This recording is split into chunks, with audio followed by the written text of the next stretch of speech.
Hello everyone. ఇవాళ మనతో పాటు ఉన్నారు creative director and political analyst Geetha Krishna గారు. వారితో మాట్లాడదాం. Hmm. Hello sir. Hi. Sir, Posani గారు ఇప్పుడు నన్ను క్షమించండి తప్పైపోయింది అని చెప్పేసి అంటున్నారు. అంటే ఇన్ని రోజులు అనాల్సినయన్నీ అనేసినారు. చేయాల్సినయన్నీ చేసేసినారు. సో, ఇప్పుడు నన్ను వదిలేయండి బాబోయ్ అని అంటున్నారు. హ్మ్. సో, తన పైన ఇప్పుడు చర్యలు తీసుకుంటారా? మరి వదిలేస్తారా? ఏంటి మీ అభిప్రాయం? లాగ్ గోపమే కొట్టి నువ్వు అనుకోలేదు బాస్ నాట్ ఉండదు. నువ్వు అనుకోలేదు ఎవరెవరిని కొట్టేశాను. ఈ మధ్యన కొన్ని కొన్ని రీల్స్ వచ్చినాయి.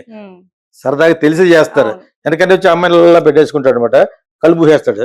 ఈ పక్క నుంచి వచ్చి అమ్మాయి ముద్దు పెట్టేస్తూ ఉంటుంది. నువ్వు ఎవరెవరో అంటే ఉంటుంది. సరదా కోసం అది.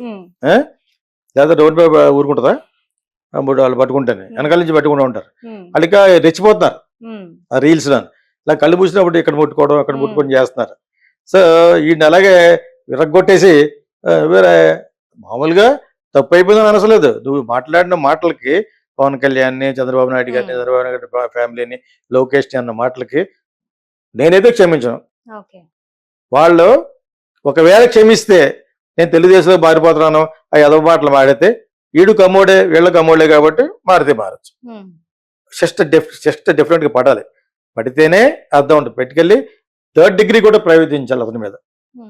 ఇంకా రామ్ గోపాల్ మీద పెట్టలేదు. ఎందుకంటే ఫిల్మ్ మేకర్ అతను. సెన్సార్ ద్వారా చేయాలి తప్పితే అతను భయపడ్డాడు. ఎందుకంటే ఏమో గవర్నమెంట్ ఏమైనా చేయొచ్చని. అతను భయపడడం అవసరం. ఎందుకు భయపడాలి? అతనికి ఫ్రెండ్ ఏం కదే.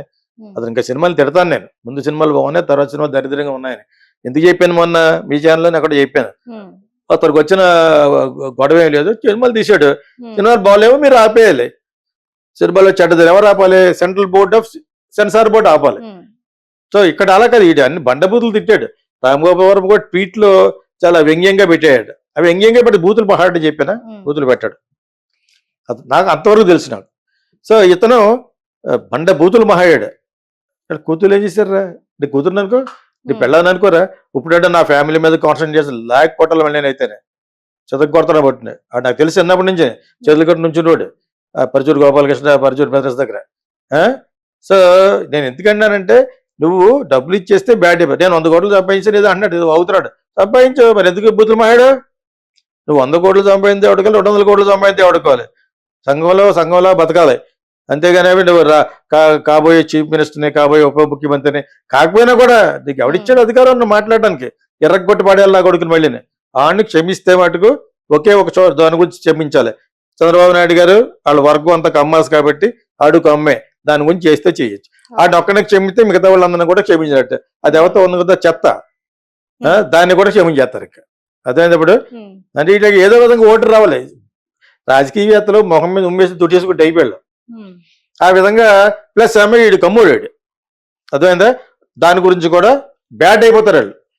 వాడిని కానీ శిక్షించి ఒక 6-7 నెలలు జైల్లో పెట్టి 4-5 పీకి అప్పుడు ఇప్పుడు ప్రెస్ మీట్ పెట్టేసి అడిగితే పెద్ద వాల్యుబుల్ లాగా ఈ ప్రజ నేను ఏం చెప్పు చేయను, నేను ఏ రాజకీయవేత్త ఉంటే ఎవరికాలు పెద్ద రాజకీయవేత్త నువ్వు. జగన్కే గతి లేదు, జగన్ వెళ్ళడానికే గతి లేదు, నీకేంటి పెద్ద పొంగుగాడివి? నువ్వు రాజకీయాలు ఉంటే ఒకటి నువ్వు ఒకటాన్ని పెట్టారు. నిన్ను సొల్లు దరిద్రం మాట్లాడటం కోసం నీకు పెట్టాడు. నిన్ను ఇంకో దాని పేరు చెప్పను నేను అస్తమాను. అదే అటువంటి ఇద్దరు ముగ్గురు ఎందుకు పెట్టారు? నువ్వు ఎటువంటి ఫిల్త్ అంటే బ్యాడ్ మాట్లాడతారని, జగుప్స కలిగించే భాష మాట్లాడతామని పెట్టారు. నువ్వు పేద రాజకీయవేత్త అండి. వీడు వచ్చి ఇప్పుడు వెళ్ళి అర్జెంటుగా తెలుగుదేశంలో కలిసిపోతే అడిగి నిండిపోద్ది. వాళ్ళకి ఆ గుణం ఉంది, క్షమించే గుణం ఎవరికి ఉంది? అదే వాళ్ళ క్యాస్ట్ అయితేనే అది కమ్మోళ్ళకి ఉంది. నేను ఇది చెప్పగలను. వాడిని మీరు డెఫినెట్ గా కేసు వేయాలి. చంద్రబాబు నాయుడు గారికి, పవన్ కళ్యాణ్ చెప్పాలి. చంద్రబాబు నాయుడు గారికి వాళ్ళ ఫ్యామిలీని అన్నాడు. మరి అసెంబ్లీలో వాళ్ళ మాటలు అన్నందుకు ఆ వల్లభనేని వంశీ అన్న మాటలకు మరి అసెంబ్లీలో ఏడ్చేసానే నేను మళ్ళీ గెలిచినప్పుడు వస్తాను అంత లెవెల్కి వెళ్ళినప్పుడు ఇది అంతకన్నా గౌరవం అయ్యాడు ప్రధాన కృష్ణమిరెడ్డి. ఎందుకు నాకు ఎందుకు చిరాకు వచ్చిందంటే అతను మాట్లాడి అంత ముందు చూడలేదు నేను. ఈ మధ్యన వీళ్ళు పెట్టడం ఎదురు అబ్బాయి శివ అన్న అబ్బాయి పెట్టాడు కొన్ని అంటారు కదా, అదే ఒక అందులో శివ అన్న అబ్బాయి పెట్టాడు. అతని కూడా నేను ఎప్పుడు ఎక్కువ చూడనంటే ఎప్పుడు కూడా కమ్మకి కాపుకి కొడతా ఉంటాడు. కాపుల మీద ఏదో అదే క్రాకడైల్ టీయర్స్ చేస్తూ ఉంటాడు. మరి అదే విధంగా నందమూరి ఫ్యామిలీ 2-3 సార్లు చెప్పాను అతనికి. అతనిపై శివ ఈ మధ్యన ఏకేశారు అతను టీవీలోను. ఇదే పోసాని కృష్ణమురళి ఏకేశాడు. అతను కూడా క్షమాగుణం ఉంటది కదా అంటాడు. అంటే వీళ్ళకి అన్ని ఒకటి పైనుంచి ఎంత మనోడు కదా వదిలేద్దామని. మరి అక్కడే వచ్చింది అదే క్యాస్ట్ ఫీలింగ్ అంటే. సో వీటిని వదిలితే మటుకు రేపు వద్దరు మళ్ళీ అలాగే రెచ్చిపోతారు. అర్థమైందా? అది చంద్రబాబు నాయుడు గారి లెవెల్ నుంచి వచ్చి ఉంటుంది అది. కానీ నేను మళ్ళీ చేరిపోతున్నాను అన్నాను, కాలువ పడిపోతాడు. ఎవడు చూడొచ్చాడు? ఫోటోలు తీరు కదా, కాళ్ళు మీద మీరు ఓకే అయిన వరకు నేను తల తీని అన్నాడు ఏం చేస్తాడు ఇంకా ఆయన వయసుకి ప్లస్ కమోడు. వాడిని శిక్షించకపోతే మళ్ళా మీరు సేమ్ మిస్టేక్ సోషల్ మీడియాలో మళ్ళా ఇటువంటి మిస్టేక్లు జరగడానికి మీరే కారకులు అవుతారు. వాడిని అందరినీ శిక్షించాలి. రామ్ గోపాల్ వరకు ఎక్సెప్షన్, ఎందుకంటే అతను ఫిల్మ్ మేకర్, అతను బూతులు మాట్లాడలేదు. లేకపోతే అతను కానీ బంధువా, I don't even talk to him. అదేంటప్పుడు మీకు నేను అతని కంటే సీనియర్ని, I'm proven film director much before that ఫిలో. అదేందా ఊరికి అక్కడ అది వచ్చింది కాబట్టి చెప్పాను, సందర్భం వచ్చింది కాబట్టి. నేను నిజమే చెప్తాను, నేను అబద్ధం చెప్పలేను. అందుకని ఏ పార్టీకి కొమ్ము కాయను నేను. ప్రజల మనిషిని నేను, ప్రజల యొక్క వాయిస్ని. దాని చేత ప్రసార కృష్ణని శిక్షించాలి. క్షమించేస్తారా?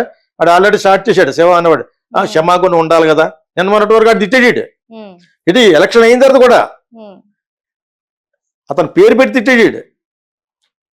నేను సిగ్గులేదటి లోపల పెట్టి మక్కలు నా కొడుకు పెట్టిన ఎరగొట్టి నా కొడుకు ఒక రోజుకి ఎరగొట్టి అప్పుడు ఎలా అంటాడు, అటు ఎలా అంటాడుదా